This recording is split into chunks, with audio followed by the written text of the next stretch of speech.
Sir सबसे पहले आपको जन्मदिन की हार्दिक शुभकामनाएं ढेर सारी। बहुत बहुत धन्यवाद। आज के दिन की शुरुआत किस तरह थोड़ा सेंटर लुक दिएगा कैमरा।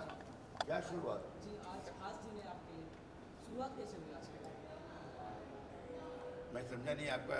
सर आज के दिन की शुरुआत किस तरह से हुई?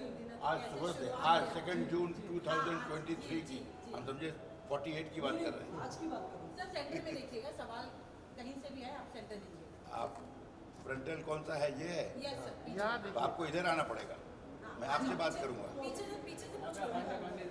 अरे यहाँ से पूछ ले भाई, पीछे से। पीछे से पूछो। हाँ सुबह सुबह सबसे पहले कि ये शॉकिंग न्यूज़ है कि हमारे बच्चों ने ज़रूरत से ज़्यादा बड़ा एलोबरेट कर दिया इस प्रोग्राम को। मैं सिंपल मनाना चाहता था, इन्होंने बड़ा कर दिया। हाँ, हम ज़्यादा गेस्ट चाहते थे, इसलिए मैंने रहेजा का चयन किया था, लेकिन ये नहीं मालूम कि उसने क्या क्या सब दुनिया भर का फिल्म का प्रोग्राम और क्या क्या सब रख दिया इन्होंने। सुबह उन्होंने कहा कि आप एकदम रिलैक्स कीजिए, आपको कोई चिंता नहीं है। मेरी बेटी रंजना और अभिषेक और मेरी बहू लोगों ने कहा आप किसी चीज़ का सब सारा अरेंजमेंट मैं करूँगा। ठीक है।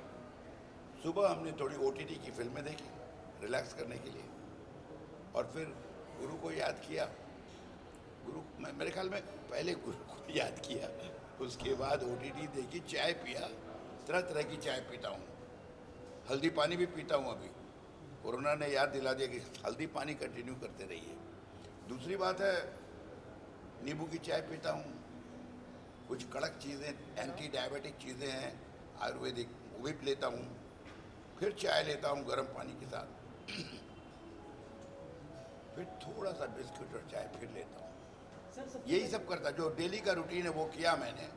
उसके पश्चात फ़ोन आने शुरू हो गए, हैप्पी बर्थडे। पुराने दोस्त हैं, कुछ ऐसे लोग थे जो एकदम जिनको काफ़ी सालों से हमने याद नहीं किया, उन्होंने याद किया मुझे। कुछ तो सुमन दुबे का क्रेडिट है, इन्होंने लोगों को कहा कि आप भूल गए क्या।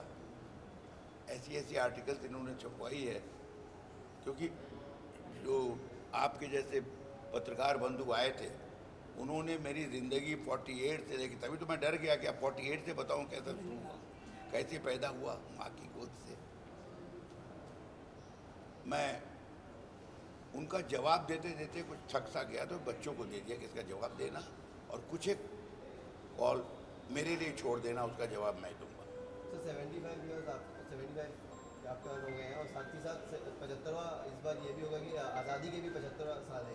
हाँ बिल्कुल, क्योंकि 48 में पैदा हुआ हूँ और आज़ादी 48 के रिपब्लिक डे हुआ था उधर 47 में अच्छा पार्टीशन। बोलिए बोलिए। जो सिनेमा का जो दौर आपने उस वक्त देखा था और आज जो आज़ादी का जो उस वक्त का जो दौर था और आपका जो दौर है उस बारे तो में काफ़ी आप भी जानते हैं, ये जनरेशन भी आपका बदल गया है। दूसरे पत्रकार बंधु हुआ करते थे, कुछ हैं कुछ नहीं है। एक आध हैं जो अभी मुलाकात होगी उनसे, उनको भी याद किया है। मैंने कोशिश ये की है कि इन 75 सालों में पूरे कैरियर में, मेरी ज़िंदगी में, मेरी बैंकिंग कैरियर में जितने लोग आए उनको याद करने की कोशिश कर रहा हूँ, उन्हें बुलाने की कोशिश कर रहा हूँ। इसलिए थोड़ा बड़ा हो गया है ये प्रोग्राम। तो साथ ही सिनेमा कुछ डॉक्टर्स हैं जिन्होंने मुझे इतने दिनों तक देखा, और सबसे बड़ी मेरी बीवी है जिन्होंने मुझे शादी के बाद से, जब से आई 82 से आज तक वो संभाल रही हैं, जिसकी वजह से मैं इतना काम कर सकता हूँ। चाहे 180 फिल्म कहिए, 34 सीरियल कहिए, 54 साल का थिएटर, ये आसान काम नहीं था। और हमारे फिल्म इंडस्ट्री के जितने को आर्टिस्ट रहे हैं हमारे साथ, सबने मुझे कोऑपरेट किया, बहुत मदद की। जितना मदद किया उतना मेरे लिए बहुत था, मेरी नौकरी को संभाले रखने के लिए। उनकी वजह से मैं जहाँ नौकरी करता था उसमें मुझे काफ़ी प्रोत्साहन मिला, हर तरह से मुझे सपोर्ट मिला है।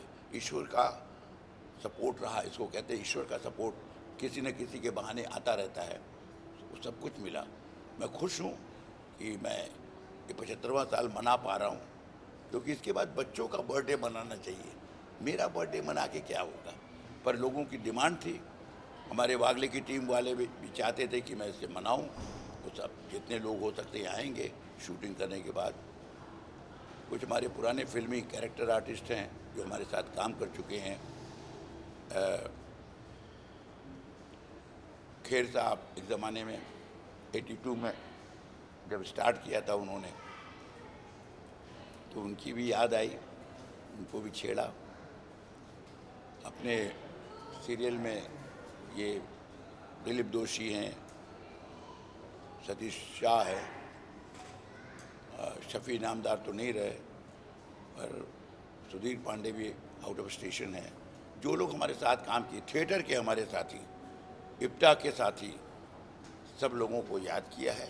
उम्मीद है आप सबसे मिलेंगे और इसके बाद अगर कुछ पूछना है तो आप जवाब सवाल कीजिए, वो बेहतर होगा। एक आखिरी सवाल है सर, सिनेमा का अगर बात करें, सिनेमा की आपने बहुत करीबी से देखा, बहुत टाइम दिया है इसमें, अब सिनेमा का डाउनफॉल चल रहा है सर, क्योंकि सारी मूवी। डाउनफॉल नहीं है, ये नया टेक्निक आ गया है, OTT आ गया है। पैरेलल सिनेमा जो उस समय आर्ट फिल्म कहलाता था, वो अभी कमर्शियल मेन स्ट्रीम में आ गया है और अच्छी सब्जेक्ट बन रही है। जो सब्जेक्ट हम कमर्शियल ऑडिटोरियम में हम कमर्शियल ढंग से हम रिलीज़ नहीं कर पाते थे, उनको टाइम मिल रहा है, प्रोत्साहन मिल रहा है। नए डायरेक्टर उन चीज़ों को बनाना चाहते हैं, जैसे पंचायत है, भीड़ है, इतने तरह के सब्जेक्ट हैं, क्या नाम है, दहद है। मतलब वो जो एक्सपेरिमेंटल फिल्म हुआ करती थी वो अब मेन स्ट्रीम की फिल्म है, बल्कि कमर्शियल है। तो कोई डाउनफॉल कुछ नहीं हुआ है। डाउनफॉल क्यों हुआ है आपकी नज़र में? क्योंकि फार्मूला फिल्म बहुत सारी नहीं बनती है, और बनती है तो चल नहीं पाती।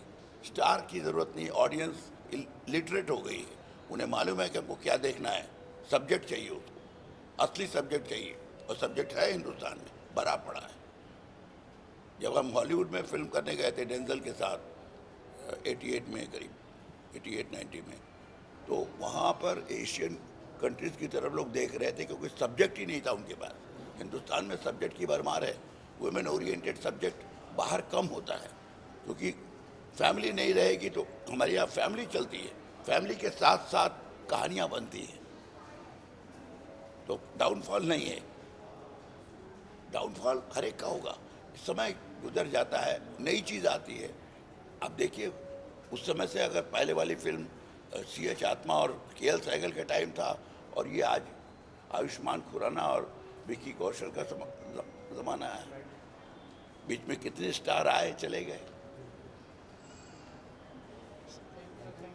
सबने अपना अपना किरदार किया। बच्चन से लेकर के विकी कौशल तक अपना किरदार करिए, चलिए। गीता में लिखा है वही है, अपना रोल करो, जाओ। इससे बड़े बड़े आर्टिस्ट बलराज साहनी और मोतीलाल जी को देख के हम लोग इनिशिएटिव ले रहे थे इस लाइन में आने के लिए। वो लोग नहीं है, उनको याद कौन करता? नया जनरेशन को मालूम है? नहीं मालूम। ये आप लोगों का काम है उनकी स्टडी करना, क्योंकि अब एजुकेटेड लोग आ गए हैं हर फील्ड में, इस लाइन में, मीडिया में हो, चाहे वो फिल्म इंडस्ट्री में हो, टेक्नीशियन हो, सब पढ़े लिखे लोग आ गए हैं। आपको सब स्टडी करना चाहिए, पुरानी चीज़ों को, जो अच्छी चीज़ें हैं वो पब्लिक के सामने रखना चाहिए। यही उम्मीद करता हूँ। Okay, thank you.